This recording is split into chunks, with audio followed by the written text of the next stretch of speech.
شفاء صدور فاض وعطر كل لسان. اما بعد فاعوذ باللہ من الشیطان الرجیم. بسم اللہ الرحمن الرحیم. رب اشرح لی صدری ویسر لی امری واحلل عقدۃ من لسانی یفقہوا قولی. قال رسول اللہ صلی اللہ علیہ وسلم ان اللہ لم ينزل داء الا انزل له شفاء علمه من علمه وجهله من جهله. مسند احمد میں ہے کہ نبی صلی اللہ علیہ وآلہ وسلم نے فرمایا کہ بے شک اللہ تعالیٰ نے دنیا میں کوئی بیماری ایسی نازل نہیں فرمائی جس کی دوا اور شفا نازل نہ کی ہوئی. جن لوگوں نے جاننا چاہا اپنی بیماری کا علاج تو اللہ تعالیٰ نے ان کو عطا فرما دیا، اور جنہوں نے جاننے کی کوشش نہ کی وہ جاہل ہی رہے یا ناواقف رہے. کسی بھی چیز کے بارے میں آپ دیکھیں کہ دنیا دارانہ اصول ہے کہ آپ لیس للانسان الا ما سعی. قرآن پاک اس بارے میں فرماتا ہے کہ انسان جس چیز کے لیے کوشش کرتا ہے وہ اس کو مل ہی جاتی ہے، اور انسان کے لیے کچھ نہیں ہے سوائے اس کے جس کے لیے کہ وہ کوشش کرے. آج آپ نے کوشش کی، اپنے گھر بار چھوڑے، اتنی محنت سے کتنی چیزیں پینڈنگ کر کے، اور کئی ایسے لوگ ہوں گے بہت سی مشکلات فیس کر کے آئے ہوں گے، بہت سی چیزیں جو ہے وہ سیکریفائس کر کے آئے ہوں گے. تو انشاءاللہ اللہ تعالیٰ آپ کو اس سے فائدہ اٹھانے کی توفیق عطا فرمائے گا، آپ کو خود کو بھی، اور اگر آپ کو اس کی ضرورت نہیں بھی ہے الحمدللہ، اگر اللہ نے ہم سب کو شفا دی ہے اور ہم ٹھیک ہیں، لیکن ہم کسی کے کام ضرور آ سکتے ہیں. اسلام جو ہے وہ نہ صرف ایک اچھی زندگی گزارنے کا طریقہ سکھاتا ہے، اس کے ساتھ ساتھ وہ صحت مند رہنے کے بھی بہترین اصول فراہم کرتا ہے. نہ صرف اصول بلکہ بہت سے علاج اور بہت سی شفا یاب چیزیں اسلام کے اندر ہماری ہدایت کے لیے موجود ہیں. یہ اور بات ہے کہ جس طرح ہم نے مسلمان ہوتے ہوئے اپنے دین کو پریکٹس نہیں کیا، اسی طرح ہمیں علاج کے بارے میں کچھ معلوم نہیں کہ ہمارا دین ہمیں اس بارے میں کیا رہنمائی دیتا ہے. اگنورنس اور لاپرواہی ہماری ہے، جبکہ ہمارے لیے چیزیں سب کی سب موجود ہیں. اگر آج ہم نبی صلی اللہ علیہ وآلہ وسلم کے طریقہ علاج کے بارے میں کچھ جان لیں، تھوڑا سا بھی جان لیں، تو بہت فائدہ اٹھائیں، نہ صرف اپنے لیے بلکہ دوسرے لوگوں کے لیے. کوئی مجبور، اور ایسا یعنی مجبور وہی ہوگا جو بیمار ہوگا اور اس کو صحیح دوا نہیں مل رہی ہوگی. آپ دیکھتے ہیں کہ جب آپ کسی علاج کے لیے باہر جاتے ہیں، کسی ڈاکٹر کے پاس، پرائیویٹ کلینک پہ جائیں یا ہاسپٹل میں جائیں، آپ میڈیسن تو لے کے آ جاتے ہیں، لیکن آپ دیکھتے ہیں کہ وقت کے ساتھ ساتھ بیماری تو اپنی جگہ موجود ہے. فار سم ٹائم آپ تھوڑا سا ریلیف فیل کرتے ہیں، اس کے بعد آپ پھر وہی پرابلم فیل کرتے ہیں، اور دوائیں کھانے کے بعد وہ میڈیسنز جو آپ کو ڈاکٹر دیتا ہے یا پرسکرائب کرتا ہے، اس کے کھاتے کھاتے آپ 2-3 اور پرابلمز کا شکار ہو جاتے ہیں، اور وہ بیماری بھی جڑ سے ختم نہیں ہوتی. 1%، 2% اور 3% ریشو ہوگا. اس سے زیادہ میں نے اپنی لائف میں 27 ایئرس کا میرا ایکسپیرینس ہے، میں نے ریشو نہیں دیکھا ایلوپیتھک میڈیسنز کا کہ بیماری کیور ہو گئی ہو. کیور نہیں ہوتی، آپ ایکسپیرینس کر لیں. آپ ہائی بلڈ پریشر کے لیے جائیں، ہائپر ٹینشن کے لیے، ڈائبٹیز کے لیے جائیں، کولیسٹرول کے لیے جائیں، آرتھرائٹس کے لیے جائیں. بہت سی ڈیزیزز ایسی ہیں جس کے لیے آپ جائیں تو کہتے ہیں آپ کو فار لائف کھانی ہوگی، مرتے دم تک آپ کو کھانا ہے. آپ اس دوا کو چھوڑ، تھائرائڈ کی میڈیسن فار ایور لینا ہے آپ کو. کیوں؟ آپ رسول اللہ صلی اللہ علیہ وسلم کا طریقہ دیکھیں، چند دن کی دوا ہوتی ہے. مثال کے طور پر ایسائٹس اگر کسی کو ہو جائے، کوئی مجھے ایک بھی آپ کی گیدرنگ میں سے بتا سکتا ہے کہ ایسائٹس کا کوئی پیشنٹ ہاسپٹل گیا، اس کا ٹریٹمنٹ ہوا اور وہ بالکل کیور ہو گیا وداؤٹ اینی میڈیسن؟ وہ کتنا عرصہ زندہ رہا وہ بھی بتائیے کہ کتنے دن وہ زندہ رہتا ہے، گنے چنے دن پھر وہ زندہ رہتا ہے. کیوں؟ اس لیے کہ صحیح علاج نہیں ہے. جبکہ نبی صلی اللہ علیہ وآلہ وسلم کے پاس مدینہ میں کچھ لوگ ایسے تشریف لائے. اچھا، اس سے پہلے کہ میں رسول اللہ صلی اللہ علیہ وآلہ وسلم کے طریقہ علاج کے بارے میں بات کروں، سب سے پہلے ہمیں اس چیز کو کلیئر کر لینا چاہیے. یعنی اسلام جو ہے ہیلتھ اور ایمان دونوں ساتھ ساتھ چلتے ہیں. یعنی ایمان کے ساتھ صحت کا ذکر آتا ہے. اگر آپ ہیلدی ہیں تو آپ کا ایمان بھی اتنا ہی زیادہ، آپ اس سے فائدہ حاصل کر سکتے ہیں، اپنے ایمان کو بڑھانے کے لیے اور زیادہ ایفرٹ کر سکتے ہیں. اگر آپ کا ایمان تو بہت مضبوط ہے مگر آپ کی صحت آپ کو اجازت نہیں دیتی کہ آپ نماز ہی درست طریقے سے پڑھ لیں، سجدہ درست طریقے سے کر لیں، یا آپ روزہ رکھ سکتے ہوں، یا آپ ایفرٹ کر کے عمرہ یا حج پہ جا سکتے ہوں، آپ وہ سب ارکان احسن طریقے سے پورے نہیں کر سکتے جب تک کہ آپ کی صحت اچھی نہیں.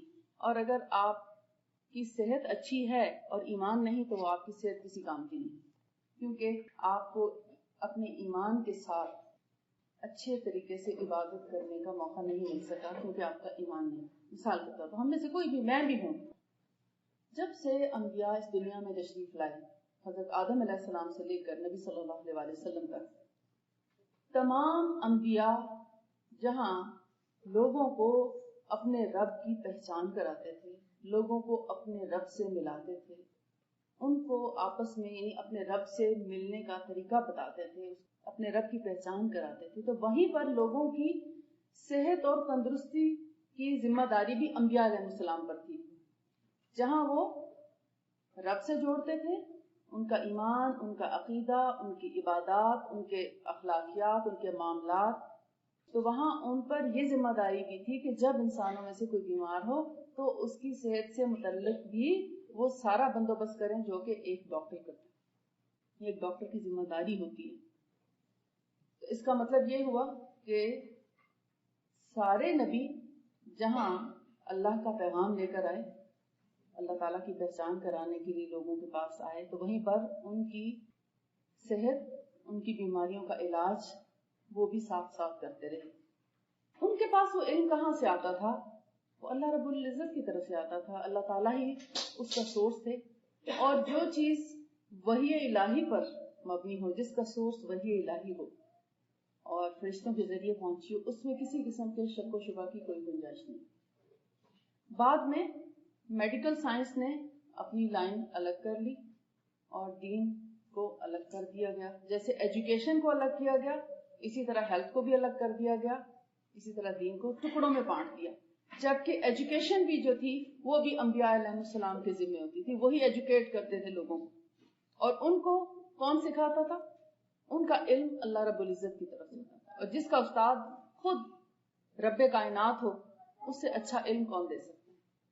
انسان اگر کسی انسان کو سکھاتا ہے تو انسان کا علم بھی ادھورا ہے اور سکھانے والا بھی ادھورا ہے.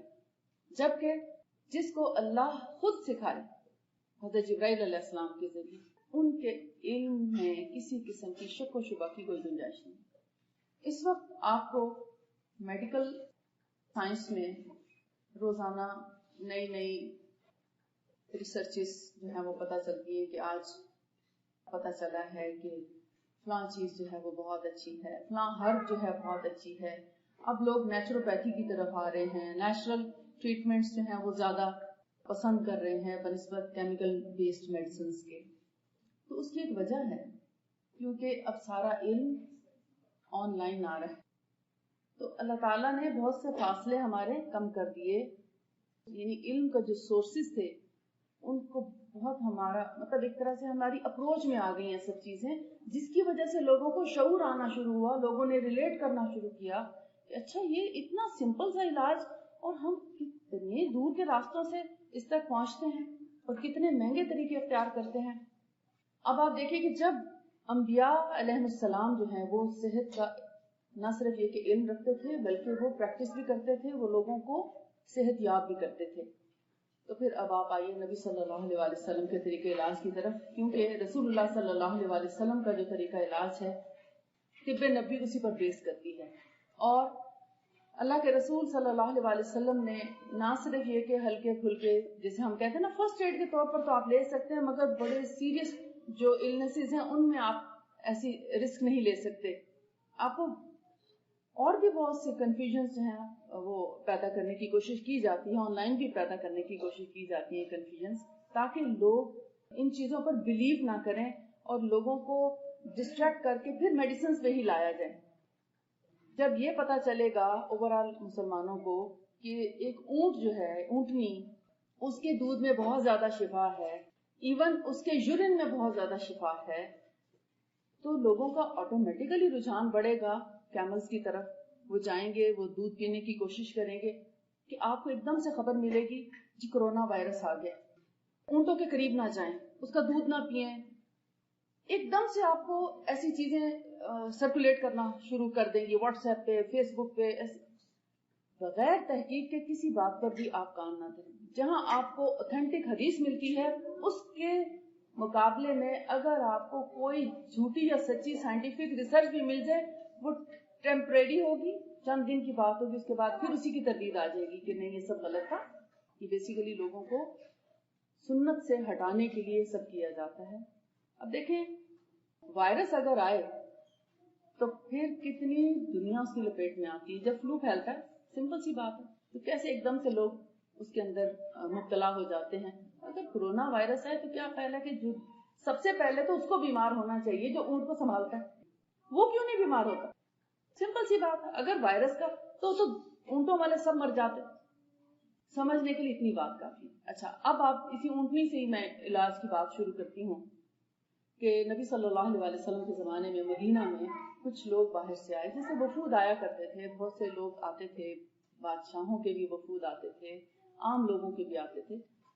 تو کچھ لوگ آئے ہوئے تھے جن کو شاید مدینہ کی آب و ہوا سوٹنے کی یا وجہ جو بھی ہوگی، یا وہ آلریڈی پیچھے سے کچھ بیمار تھے، سفر کرنے کی وجہ سے زیادہ بیمار ہوئے. اس کے بارے میں حدیث میں کچھ پتہ نہیں چلتا کہ ان کی بیماری کی وجہ کیا. بس اتنا ضرور ذکر ملتا ہے کہ ان کو اسائٹس ہوگی. استسقاء اس کو بولتے ہیں، استسقاء کی بیماری. پیٹ میں پانی پیریٹونیم میں سارا پانی بھر جاتا ہے اور پیٹ بہت بڑا ہو جاتا ہے اور یورین آنا بند ہو جاتا ہے یا بہت کم آتا ہے. سب کچھ بلاک ہونے لگتا ہے. اس میں لیور اور کڈنیز دونوں انوالو ہوتے ہیں. لیور کی جو ہے وہ بلاکیج آ جاتی ہے اور دوسری طرف یہ جو کڈنیز ہیں وہ اپنا فنکشن جو ہے وہ نہ ہونے کے برابر ان کا ہو جاتا ہے. لہٰذا پیٹ میں ابھی بھی دیکھیں رینل فیلئر کے ساتھ جو ہے اسائٹس ڈیولپ ہو جاتی ہے، یا لیور فیلئر کے ساتھ بھی اسائٹس ڈیولپ ہوتی ہے. تو رسول اللہ صلی اللہ علیہ وسلم کو اس کی خبر ملی تو آپ نے فرمایا کہ زکوٰۃ، حدیث میں الفاظ یہ آتے ہیں کہ زکوٰۃ کے مال میں جو اونٹنیاں بندھی ہوئی ہیں ان اونٹنیوں کا دودھ نکال کے، اور اب یورین کا ذکر کیا، وہاں بچے کا ذکر نہیں کیا، لیکن ہم نے خود اپنا ایک جیسے ایکسپیرینس کرنے کے بعد دیکھا کہ اونٹنی کے بجائے اگر اونٹنی کے بچے کا لیا جائے یورین تو وہ تھوڑا ٹیسٹ میں اتنا پانی سے زیادہ مختلف نہیں ہے، اس کی زیادہ اسمیل اسٹرانگ نہیں ہے، لہٰذا اس کے پینے میں آسانی ہے اور فائدہ اس کا بھی اتنا ہی ہے جتنا کہ اونٹنی کے یورین کا. آپ نے فرمایا ان کا دودھ اونٹنیوں کا اور پیشاب ملا کر ان کو پلایا جائے. یہ بخاری کی حدیث ہے. اب آپ کہیں گے یہ تو اتنی ناپاک چیز ہے، پیشاب پینے کا حکم کیسے؟ دوسری طرف یہ وضاحت کرتی جاؤں تاکہ ہمارا ایمان متزلزل نہ ہو کہ اللہ کے رسول صلی اللہ علیہ وسلم نے فرمایا جتنے جانور اللہ تعالیٰ نے حلال کیے ہیں اور جن کا گوشت ہم کھاتے ہیں روزمرہ روٹین کے، ان سب کا یورین اور سٹول بھی پاک ہے. اور خاص طور پر اونٹنی کے بارے میں آتا ہے کہ اگر اونٹوں کے باڑا آپ سمجھتے ہیں جہاں ان کو باندھا جاتا ہے، ان کی رہائش ہوتی ہے جہاں پر، اس باڑے میں اگر زمین گیلی بھی ہو یورین کی وجہ سے تو اس جگہ بھی سجدہ کریں تو نماز ہو جاتی ہے. یعنی اس کے پیشاب کپڑوں پر بھی لگا ہے تو نماز ہو جاتی ہے، کپڑے ناپاک نہیں ہیں. اب یہ کون بتاتا ہے؟ اچھا کس نے بتایا تھا کہ ہمارا یورین ناپاک ہے، ہمارے بچے کا یورین ناپاک ہے، کوئی اور جانور ہیں ان کا ناپاک ہے؟ اللہ اور اس کے رسول نے فرمایا تھا نا. اسی پر بلیو کرتے ہوئے ہم ان تمام صفائی، پاکیزگی اور ان سب اصول و ضوابط سے آگاہ ہوئے تھے نا. اسی علم کی بنا پر ہم اتنے صاف ستھرے رہتے ہیں نا کہ ایک چھینٹا بھی اپنے کپڑوں پر یا اپنے جسم پر لگا نہیں رہنے دیتے. تو جب وہی فرماتا ہے ادھر سے ہی اگر ایک چیز کی اجازت آتی ہے تو پھر سوال کیسا، پھر حیرانگی کیسی؟ اب آپ کو ایک بات اور بھی بتاؤں، ہم مٹی سے پیدا ہوئے ہیں نا، اور موسٹلی جانور بھی مٹی سے پیدا کیے گئے ہیں یا پانی سے پیدا کیے گئے ہیں، لیکن اونٹ جو ہے وہ آگ سے پیدا کیا گیا ہے. اب آپ اس پر بھی حیران ہوں گے کہ ایک آگ سے بنی ہوئی چیز گوشت والی کیسے ہو سکتی ہے؟ اور اس سے دودھ کیسے نکل سکتا ہے؟ جو رب بادلوں کو بنا سکتا ہے، جو بارشیں برسا سکتا ہے، جو آسمان کو اتنا مضبوط بنا سکتا ہے کہ کبھی ہم پہ گرتا نہیں. زمین کے ساتھ آپ دیکھتے ہیں سمندر 3 حصے ہے اور اس کا پانی، آپ زمین بال کی شکل میں ہے گیند کی طرح، لیکن پانی اس کے اوپر نہیں گرتا. سمندر اس سے 3 گنا زیادہ ہے. اور روٹیٹ کیسے کرتی ہے؟ 2 طرفہ اس کی روٹیشن ہے زمین کی، ارتھ کی. یعنی کبھی سمندر اوپر کی طرف آ رہا ہوتا ہے تو کبھی نیچے کی طرف آ رہا ہوتا ہے. کبھی سورج ہمارے بالکل اوپر سے گزر رہا ہے، کبھی بالکل رات ہوتی ہے. تو اس کی جو روٹیشن ہے ہمیں ڈسٹرب نہیں کرتی. ہمیں فیل ہی نہیں ہوتا کہ زمین حرکت کر رہی ہے. یہ اب آ کے پتا چلا کہ زمین موو بھی کر رہی ہے. تو جب اس کے حکم سے یہ سب قائم ہیں، اور جس چیز کو وہ پاک قرار دیتا ہے اس کو ہم ناپاک نہیں کر سکتے، اور جس چیز کو وہ ناپاک قرار دیتا ہے جیسے شراب ہے، جوا ہے، اور جتنی چیزیں ہیں، سود ہے، اس کو ہم پاک نہیں قرار دے سکتے. اسی کا نام ایمان ہے. ہم مومن ہیں اور ہمارا ایمان ہے کہ جو بات اللہ اور اس کے رسول نے فرما دی ہم اس کو منوان تسلیم کرتے ہیں. کیوں، کب، کیسے، یہ سوال مسلمان کے نہیں ہو سکتے. ٹھیک. اور یہ سوال کیجیے گا بھی نہیں، کیونکہ یہودیوں نے جب حضرت موسیٰ علیہ السلام سے اس طرح کے سوال کیے تھے تو پھر ایٹ دا اینڈ کیا ہوا تھا؟ حالانکہ پہلے دی بیسٹ نیشن وہی تھے، امت وسط، ان کو قرار دیا گیا، پھر ان سے وہ ٹائٹل لے کر ہمیں دیا گیا. تو جو لوگ ایسے سوال کریں گے وہ اپنے آپ کو شک میں ڈال دیں گے اور ان کو فائدہ بھی نہیں ہوگا. اور میں نے اس پر ایکسپیرینس کیا الحمدللہ. آج تک جتنے بھی پیشنٹس کو بتایا، اگر وہ بالکل آخری سٹیج پر نہیں تھے، اور کچھ تو ایسے بھی تھے جو بالکل آخری سٹیج پر بھی پہنچے، وہ آج ماشاءاللہ 100% ان کے کڈنیز بھی کام کر رہے ہیں اور بالکل نارمل لائف بھی گزار رہے ہیں. سب سے پہلا ایکسپیرینس میرا وہاں ہوا جب میں نیول کمپلیکس اسلام آباد میں اسی طرح ایک ویک کی کلاسز تھیں. تو جب ہم استسقاء پہ اسائٹس کی بیماری پہ پہنچے اور اس کو میں نے بتایا، تو جیسے ہوتا ہے کہ جب لیکچر سے فارغ ہو تو لوگ آ کے گھیر لیتے ہیں. تو اس نے کہا کہ میرا بچہ جو ہے اس کو اتنا عرصہ ہو گیا یورین نہیں آیا اور 3 دن سے تو بالکل بند ہے. اب اس کا پیٹ ایسے جیسے کہتے ہیں نا 9th month کی پریگننٹ وومن کی طرح، اور 22 ایئرس کا بیٹا تھا اس کا. اس کو ڈاکٹرز نے کہا تھا کہ اب اس کو پرماننٹ، کیونکہ اس کی پیشاب کی نالی جو واپس میں بالکل چپک چکی ہے، کوئی نہیں کھول سکتا. اب اس کو اگر کھولیں گے تو زخمی ہو جائے گا، پھر جب وہ ہیل ہوگی تو چپکی بھی ہوگی، لہٰذا کوئی سورس نہیں ہے. اب اس کو پرماننٹ بیگ لگ جائے گا. ابھی تو اس نے پڑھنا تھا، ابھی تو اس کی شادی ہونا تھی، ابھی تو اس نے لائف گزارنی تھی. اگر اس کو بیگ لگا دیا جاتا تو کتنے سال وہ جیتا اس انفیکشنز کے ساتھ.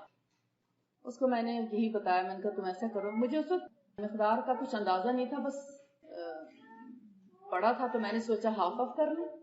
اس نے ہاف یورین لیا. اس نے کہا کہ میں پولیتھین بیگ لے کے اونٹنیوں کے پاس چلی گئی اور میں نے انتظار کیا کہ کب وہ پیشاب کرے اور کب میں اس کے آگے کر دوں. اور اس نے کہتی جب میں نے یورین حاصل کر لیا تو پھر میں نے اونٹنی والوں سے کہا کہ میں نے کہا مجھے 1 کلو دودھ دے دو. انہوں نے دودھ دیا، گھر لا کے اس کو ہاف آف اس کو پلایا، آدھا گلاس اس کا آدھا گلاس دونوں کو ہاف آف کر کے دیا. کہتی جب اس کو جیسے ہی اس بچے نے دودھ کا گلاس رکھا ہے ودن 5 منٹس اس کو فیل ہوا کہ مجھے یورین آیا ہے، اور وہ باتھ روم جاتا ہے اور دیر تک یورین کرتا ہے.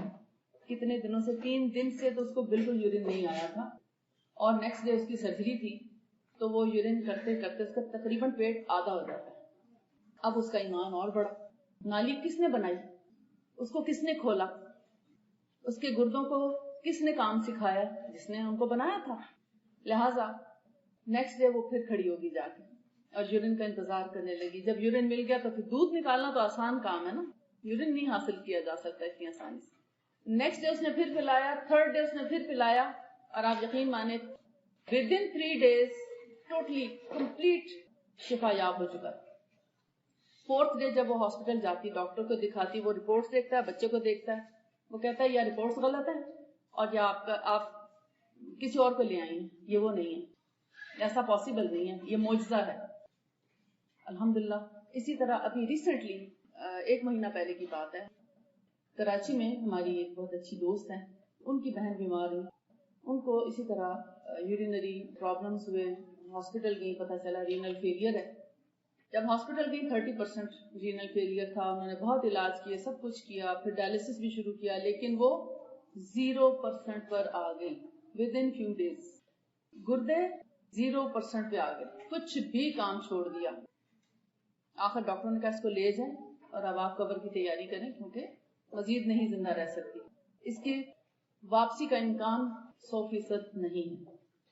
انہوں نے اپنا ہر طرح کا علاج کر لیا، ڈائلسس بھی کیا اور بھی جو میڈیسنز تھیں سب دی، وہ بیماری گئی، ٹھیک نہیں ہوئی. واپس آ گئے. اب اس دن سے انہوں نے میرا ٹریٹمنٹ شروع کیا، کیونکہ میرا کراچی میں بھی تھوڑا سا سیٹ اپ ہے. میں 1 یا 2 مہینے کے بعد چلی جاتی ہوں کچھ دن کے لیے، 3-4 دن یا میکسیمم میں 1 ویک کے لیے. تو وہاں بہت لوگ جو ہیں وہ ٹریٹمنٹ کراتے ہیں، ہجامہ بھی اور اس کے علاوہ کنسلٹیشن وغیرہ. تو جب انہوں نے میرا ٹریٹمنٹ شروع کیا تو میں نے ان کو سب سے پہلے اونٹنی کا دودھ، تازہ دودھ، نہ اس کو ٹھنڈا کیا جائے، نہ گرم کیا جائے، نہ ابالا جائے، نہ پکایا جائے، نہ رکھا جائے، نہ فریز کیا جائے، کسی طرح کا. ایکچولی جو اس کا علاج ہے نا وہ ڈائریکٹ دودھ لینے کا بھی ہے. ڈائریکٹ دودھ منہ میں دھار ڈالیں جیسے ماں اپنے بچے کو دودھ پلاتی، اتنا تازہ ہونا چاہیے. بوتلوں میں رکھا، پیکڈ، سیلڈ، ایسا نہیں. یعنی اصل شفا اسی تازے دودھ میں ہے، باقی سوالات میرے نہیں ہیں. ٹھیک ہے، اب آپ جیسا کرنا چاہیں، جیسا آپ کو توفیق ہو، یا یعنی کسی کے لیے اگر آپ کو چاہیے تو آپ دیکھ لیجئے. یہاں تو بہت آسانی سے ہوں اویلیبل ہے، مشکل نہیں. بہرحال انہوں نے اس کو دودھ اور پیشاب دینا شروع کیا. میں نے انہیں 1/3 سے شروع کرایا کہ 1 حصہ یورین تو 3 حصے دودھ، پھر آہستہ آہستہ ان کی کوانٹٹی ہاف تک لے آئیں. ود ان فیو ڈیز اس کو یورین آنا شروع ہو گیا، یعنی اسی دن آنا تو شروع ہو گیا لیکن ود ان فیو ڈیز وہ نارمل یورین کرنے لگی. اور ساتھ میں نے اس کو ایک اور حد بتائی، پستل ہندی، وہ میں نے ان کو پارسل کر دی اسلام آباد سے. یہ 2 چیزیں وہ لے رہی تھیں اور تھوڑی سی میں نے ہومیوپیتھک میڈیسن دی، کیونکہ ہومیوپیتھک میڈیسن بھی بہت اچھی ہیں رینل فیلئر کے لیے. انہوں نے وہ لینا شروع کی. الحمدللہ سلولی گریجولی اس کی تمام رپورٹس، پورا ریکارڈ ہمارے پاس موجود ہے، ریٹن، ڈاکٹرز کی پرسکرپشن، ہاسپٹلز کے سب، پورا. اس کی اپنی بھانجی ڈاکٹر تھی اور اب وہ اس پہ اسپیشلائزیشن کرنے کے لیے امریکہ جا رہی ہے، اور اس سے پورا کیس کلوزلی واچ کیا اور ہر جگہ وہ اپنی خالہ کے ساتھ ہوتی تھی. اس لیے ہمارے پاس پورا ریکارڈ آ چکا ہے ان کا. الحمدللہ ود ان 2 months وہ ریکور ہوئی، یعنی زیادہ عرصہ نہیں لگا اس کو، 2 مہینے سے بھی جلدی وہ ٹھیک ہوئی الحمدللہ. اور اس وقت وہ 100% اس کے کڈنیز کام کر رہے ہیں، جبکہ وہ 0% تک آ چکی. بالکل نارمل لائف، بالکل نارمل ڈائٹ پہ ہے. وہ کوئی خاص اسپیشل ڈائٹ بھی ایسا نہیں کہ ہاں ویجیٹیبلز کا استعمال زیادہ کیا، سب سے زیادہ ویجیٹیبل کا استعمال کھانے میں. عام روٹی کی جگہ جو کی روٹی یا جو کے آٹے کو مکس کر کے، اور باقی پانی کی جگہ زمزم یا زمزم ملا پانی جو ہے وہ زیادہ تر اس کو دیا گیا، کیونکہ زمزم میں بھی اللہ نے بہت زیادہ شفا رکھی ہے. آپ کے پاس تو پھر بھی سورس ہے، آپ آسانی سے اس کو حاصل کر سکتے ہیں. باہر کے رہنے والوں کے لیے مشکل ہے کیونکہ اب لے جانے بھی کم دیتے ہیں. بہرحال صحت مند زندگی گزارنے کی سب سے آسان ترکیب یہ ہے کہ ہم اسلام کو دل سے قبول کر لیں، اور جو طریقے اللہ اور اس کے رسول کی طرف سے ہم کو ملتے ہیں ان کو ہم یقین کے ساتھ، جیسے کہتے ہیں نا دل کے یقین اور ایمان کے ساتھ اگر اس کو قبول کر لیں تو آدھی صحت ہمیں اسی عقیدہ اور ایمان سے مل جاتی ہے کہ جس رب نے مجھے پیدا کیا ہے اگر اس کی طرف سے کوئی انسٹرکشنز آتی ہیں تو وہ دی بیسٹ ہیں، بجائے اس کے کہ میں آج کل کی کسی اسپیشلسٹ ڈاکٹر سے مشورہ کرنے کے بعد میں سمجھوں کہ وہ شاید زیادہ اچھی میرے لیے کوئی میڈیسن پرسکرائب کرے گا. کیونکہ ہمارے مائنڈ میں سب سے پہلے ہاسپٹل آتا ہے، جب بھی کوئی بیمار ہو تو ڈاکٹر سب سے پہلے آتا ہے. ہمارے اتنے مائنڈ پریپیئر ہو چکے ہیں، ہمیں نبی صلی اللہ علیہ وسلم کا طریقہ علاج بھول جاتا ہے. جب ہمیں ایمرجنسی ہوتی ہے تو ہمارا ذہن سب سے پہلے وہی کام کرتا ہے کہ نہیں ہاسپٹل لے جل جائے.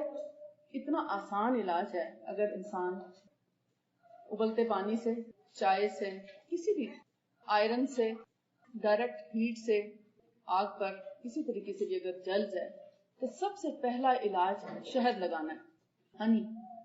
ہنی اپلائی کریں. آپ اپنے کچن میں رکھ چھوڑیں، ہنی بالکل قریب رکھیں کہ خدا نخواستہ کبھی بھی کوئی چیز ہاتھ کو ٹچ کر جائے آپ فوراً ہنی لگا دیں. اس وقت آپ کو ہنی لگانے سے ہلکی سی برننگ کا احساس ہوگا تھوڑی دیر کے لیے، لیکن وہ ختم ہو جائے گا. جتنا بھی یعنی ڈیپ برن ہو گیا ہو آپ اس پر ہنی اپلائی کریں، انشاءاللہ آپ دیکھیں گے کہ اس جلے کا داغ نہیں پڑے گا اور وہ بہت جلدی ہیل بھی ہوگا. میرے پاس کئی ایسے پیشنٹس آئے جن کو جیسے دونوں ہاتھوں میں یا دونوں بازو میں چائے گری یا پانی گرا تو ہاتھ جلے. اب ایک طرف ان کو شاید بھول گیا کہ یہاں پر مجھے ہنی لگانا ہے یا یہاں بھی جلا ہوا ہے, وہ جیسے تھوڑا ہلکی قسم کا جلا ہوتا ہے تو احساس نہیں ہوتا, ادھر تکلیف زیادہ ہوتی ہے تو اس طرف علاج کر رہے ہوتے ہیں. انہوں نے ایک ہاتھ پر تو ہنی بھی اپلائی کیا, میں نے کچھ دن باہری کے ساتھ پھر بعد میں ہنی بتایا, وہ لگایا, وہ ود ان 8 days پوری بازو ٹھیک ہو گئی. اور ادھر وہ لگانا بھول گئی ہنی, تو جب بعد میں احساس ہوا یہ ٹھیک ہوگی تو احساس ہوا یہاں بھی تو چھوٹا سا زخم تھا.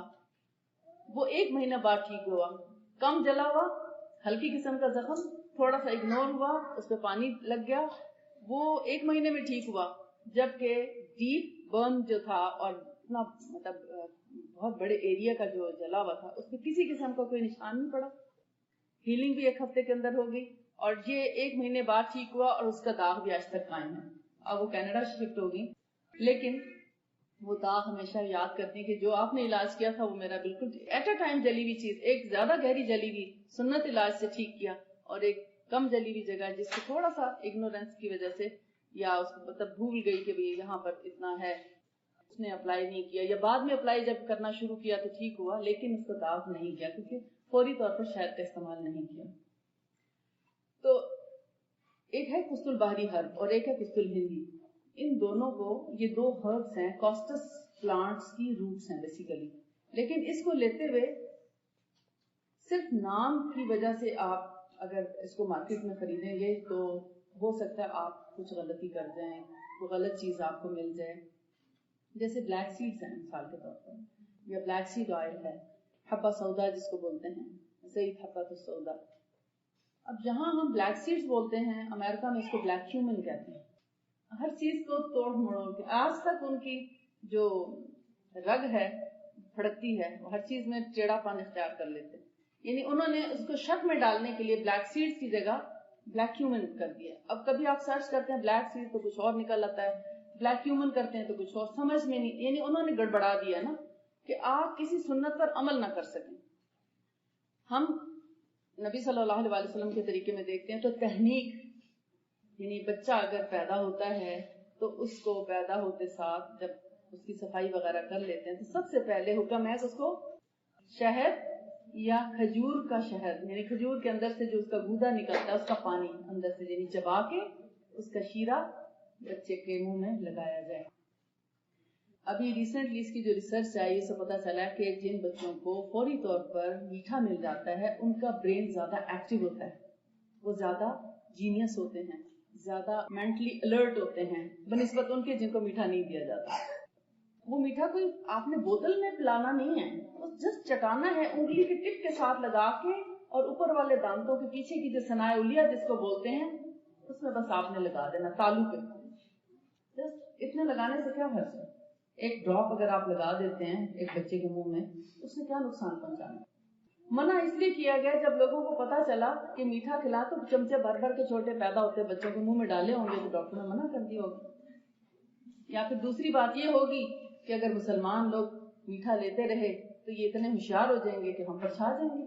دوسری خوف کی بات یہ ہو سکتی ہے جس کی وجہ سے انہوں نے سوچا کہ ان کے ذہنوں کو کمزور ہی رہنے دیا جائے, منع کر دیا شاید دینے سے. ہم نے ان کو اسی طرح مان لیا, ہم نے نبی صلی اللہ علیہ وسلم کی سنت کو چھوڑ دیا اور ان کی بات کو مان لیا, تو نقصان تو پھر ہم کو ہی ہوگا نا. اب آپ دیکھیں کہ جو شخص سنت کے مطابق جب کھانا کھائے ہاتھ دھو کے کھانا کھائے, بسم اللہ پڑھ کر کھائے, اپنے دائیں ہاتھ سے کھائے, پھر کھانے کے برتن کو ڈھانک کے رکھے, خالی برتن بھی ہو تو ڈھانک کے رکھے, اگر کھانا پڑا ہے تو پھر تو ضرور ہی ڈھانکے, اور ڈھانکتے وقت بسم اللہ بھی پڑھے یعنی اللہ کو یاد بھی کرے, اور جو صفائی ستھرائی کا خیال رکھے یعنی چیز بھی پاک بھی ہو صاف بھی ہو. یعنی ایک ہے صفائی بظاہر صاف ستھرا نظر آنا, ایک ہے اس کی پاکیزگی یعنی وہ چیز پاک بھی ہو. اگر کھانے پینے کی چیز کو ہاتھ لگانے تو اس سے پہلے ہاتھوں کو دھونا, ہاتھ دھو کے بھی کھانا پکانا. پھر رات کا کھانا جلدی جو کھائے اور صبح کا ناشتہ بھی ضرور کرے, اور صبح کے وقت اٹھے بھی جلدی یعنی سورج نکلنے سے پہلے فجر کی نماز بھی پڑھے, اللہ کے آگے جھکے بھی, اور رات کا کھانا کھا کے فوراً نہ سوئے، بلکہ کچھ دیر چہل قدمی یا جیسے عشاء کی نماز پڑھنا اور کچھ تھوڑی بہت واک بھی ضرور کرے. اپنے کپڑوں کو بھی صاف رکھے، اپنی نجاست کو بھی اچھے سے صاف، جیسے استنجا وغیرہ کرنا، پھر اس کے بعد ہاتھ اچھے سے دھونا، اور پھر 5 ٹائم وضو کرے اور 5 ٹائم نماز پڑھے.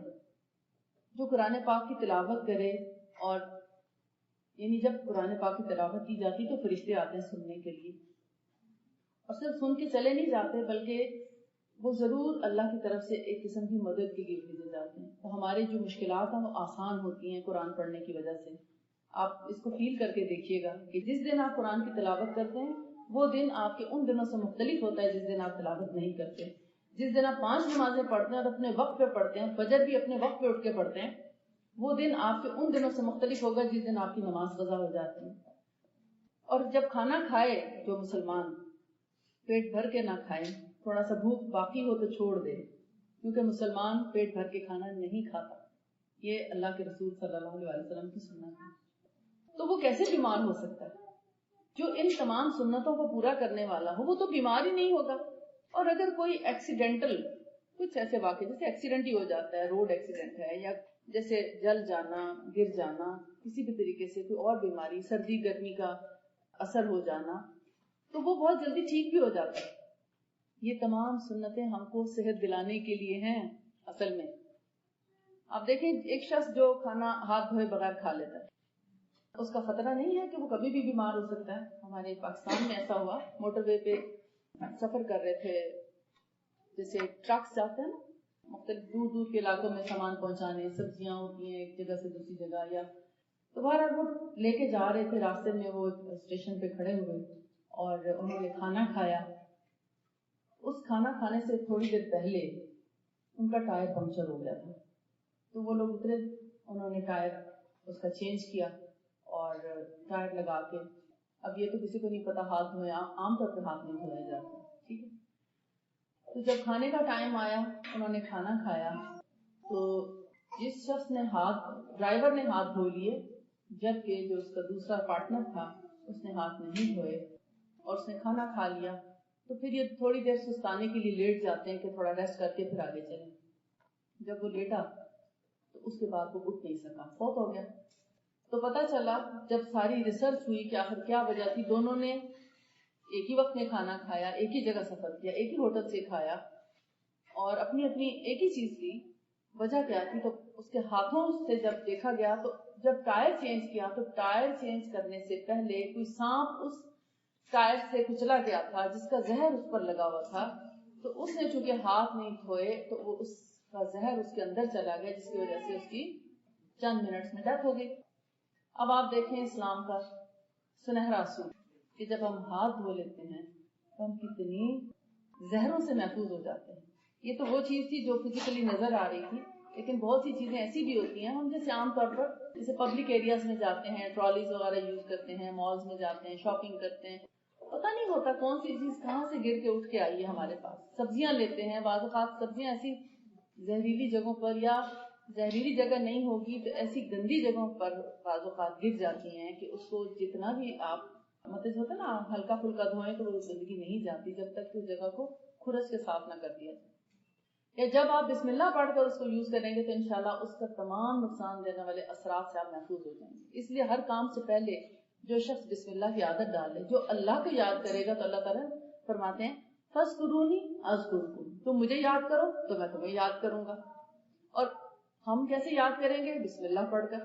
یا پھر کسی بھی کام سے پہلے جو نبی صلی اللہ علیہ وآلہ وسلم نے ہمیں ایک سنت طریقہ بتایا ہے، باتھ روم جانے کی دعا ہے، باتھ روم سے واپس آنے کی دعا ہے، گاڑی میں بیٹھنے کے لیے ہے، گھر سے باہر نکلتے وقت، گھر کے اندر جاتے وقت، سفر پہ جاتے وقت، سفر سے واپس آتے وقت، صبح سو کر اٹھتے وقت، سوتے وقت، ہر لمحے اور ہر موقع کی دعائیں ہیں.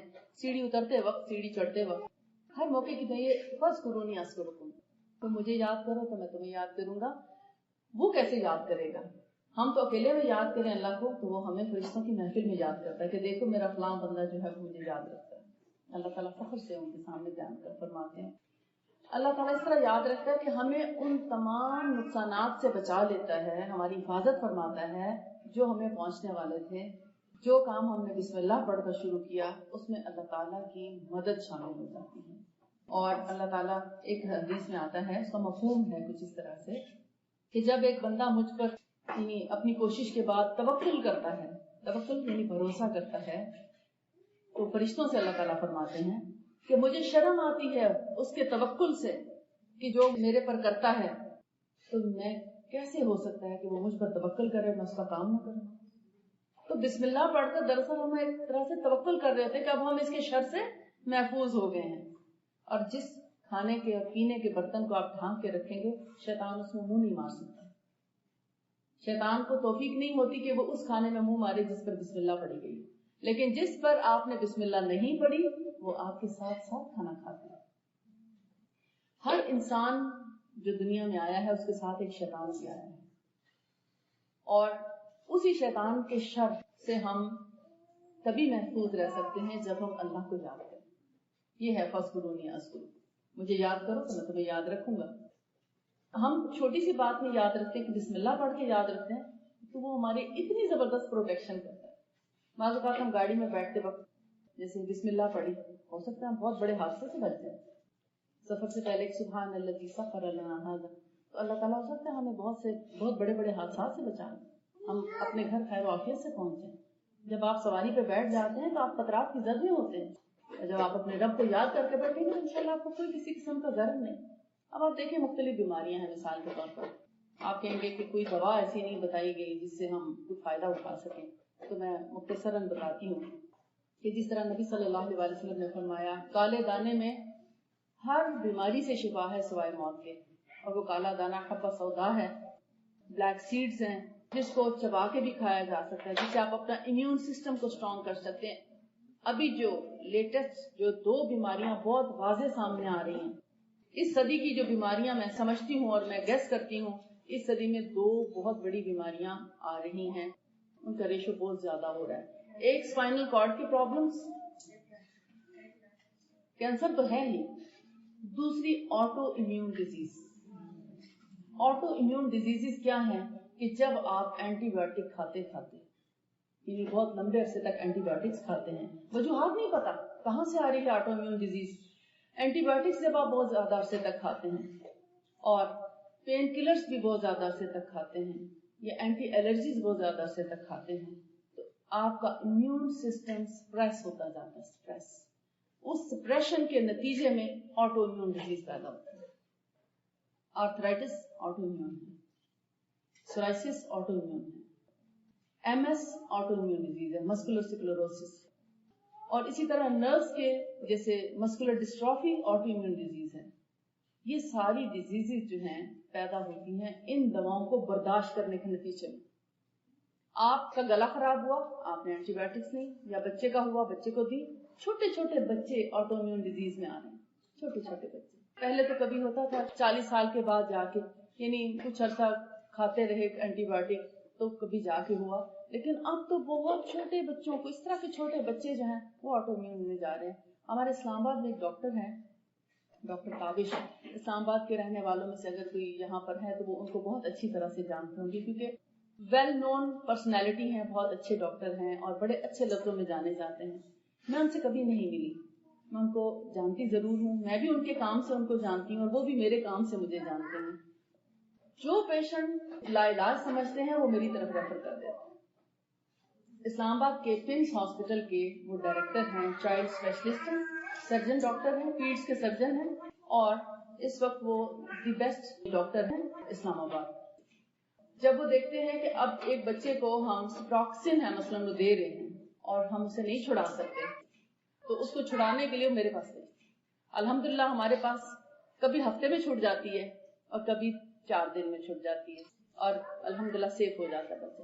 تو جتنے لا علاج مریض ہیں، اور آلموسٹ ڈیلی بیسس وہ میرے پاس پیشنٹس بھیجتے ہیں، یعنی جو لوگ کیور ہو جاتے ہیں ان کی ہلکی پھلکی دوا سے، اور وہ زیادہ شوقین نہیں ہیں اینٹی بایوٹکس دینے کی، لیکن پیچھے سے اگر کسی بچے کو ایسی دوائیں کھلائی جا رہی تھیں اور مستقل وہ کئی عرصے سے کئی مہینوں سے کھا رہا ہے تو وہ چھڑانا چاہتے ہیں تو وہ میری طرف ریفر کرتے ہیں، حالانکہ میری کبھی ان سے ملاقات نہیں ہوئی. تو میں سمجھتی ہوں کہ وہ ایک سچا انسان ہے جس نے حقیقت کو مان لی ہے. کہتے اگر کیور چاہیے تو آپ ادھر چلے جائیے. سچ بولتے ہیں. لیکن بہت سے لوگ حسد بھی کرتے ہیں یا مطلب ڈیگریڈ کرنے کی کوشش کرتے ہیں کہ شاید ایلوپیتھی اگر اتنا اچھا علاج نہ ہوتا تو دنیا میں اتنا زیادہ ویل نون کیسی ہے. تو اکثر لوگوں کی یہ بات ہوتی ہے. وہ اتنا ویل نون اس لیے ہو گیا کہ اس کے پیچھے جو لوگ ہیں وہ بڑے اسٹرانگ ہیں. ان کے لیے پیسہ مسئلہ نہیں ہے, ان کے لیے کچھ اسٹیبلش کرنا مشکل نہیں ہے. ہم لوگوں نے ریسرچ بھی چھوڑ دی, ہم لوگوں نے تحقیق کرنا چھوڑ دی. میں آج آپ کو یہ ایک مشورہ کہہ لیں, نصیحت کہہ لیں, ریکویسٹ کہہ لیں کر کے جاؤں گی کہ اپنے بچوں کو سائنٹسٹ بنائیے. اس وقت امت مسلمہ کو سائنٹسٹ کی ضرورت ہے. ہم نے ریسرچ کا میدان چھوڑ رکھا ہے, اس لیے ہم اتنا دباؤ کا شکار ہیں, اس لیے ہمیں اتنی دوائیں کھانی پڑتی ہیں, اس لیے ہم ہر طرف سے پریشان حال ہیں کیونکہ سائنٹسٹ نہیں ہیں. آپ نے دیکھا کہ اب تک کی جو ٹیکنالوجی ہے وہ مسلمان سائنسدانوں کے دور کی ریسرچ کے بعد جو چیزیں بنی ہیں وہ ان سے چل رہی ہے, اور اب جو کام کر رہے ہیں لوگ نان مسلمس کر رہے ہیں موسٹلی, مگر ہمارے لوگ نہیں ہیں. ہمیں آگے آنا ہوگا.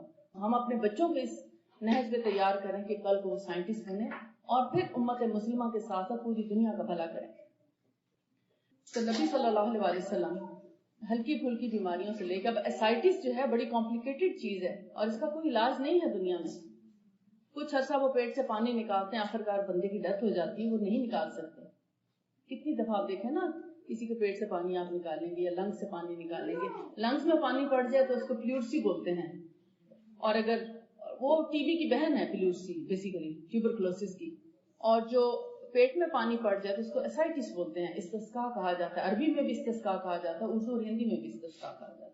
تو ہلکی پھلکی بیماریوں سے لے کر گردے کے جتنے مسائل ہیں, کڈنی اور بلیڈر کے, اس کے لیے آپ صلی اللہ علیہ وسلم کی جو ہے ان کے طریقہ علاج موجود ہے.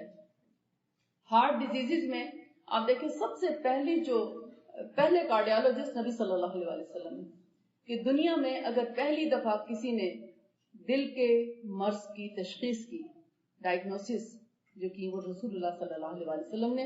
حضرت سعد بن ابی وقاص رضی اللہ تعالیٰ عنہ کو دل کا دورہ پڑا, آپ ان کے گھر تشریف لے گئے اور ان کو دیکھا تو آپ نے فرمایا صاحب تمہیں تو دل کا مرض ہے, اور پھر اس کی جو علاج بتایا اجوا کھجوریں, 7 اجوا کھجوریں کھاؤ اور ان کی گٹھلیاں بھی پیس کے ساتھ میں کھاؤ.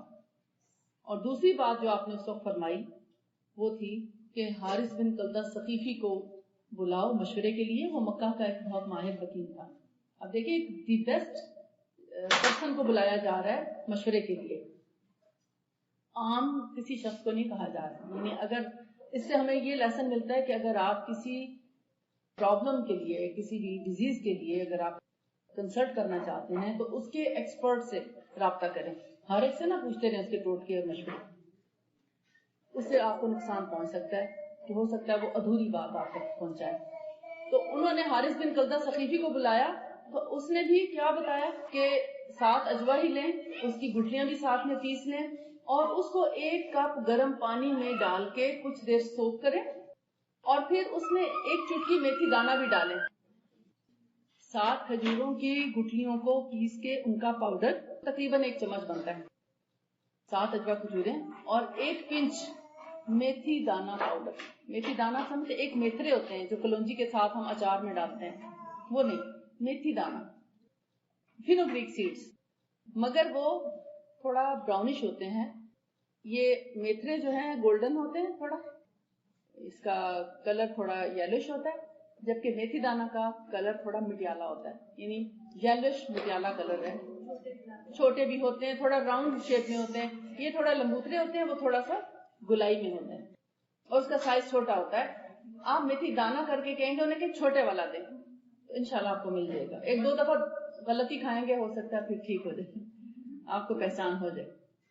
صرف 1 پنچ اس پیالی میں میتھی دانہ پاؤڈر بھی ڈال دیں. تو ایسے پیشنٹ کو اگر فرض کریں وہ آپ کہیں گے وہ ڈائبیٹک ہو, پھر کیا کریں, تو صرف 1 دفعہ ضرور دے دیں. سب چیزیں روٹی بند کر کے, چاول بند, پورے کاربوہائیڈریٹ سٹاپ کر کے, کوئی میٹھا نہ دیں اس دن, کچھ نہ دیں, 7 کھجوریں چھوٹی والی دے دیں, انشاءاللہ کچھ نہیں ہوگا. 1 دفعہ دینے سے کچھ نہیں ہوتا. اور پھر اس کے بعد آپ اس کی مقدار کم کر دیں, 3 پہ آ جائیں, پھر 1 پہ آ جائیں. مثلاً تو 1 کھجور تو آپ دے سکتے ہیں, اور اجوا اتنی میٹھی بھی نہیں ہوتی. آپ باقی سارے پھل بند, اگر ڈائبیٹک پیشنٹ ہے تو سارے پھل بند کر کے, سب طرح کا میٹھا بند کر کے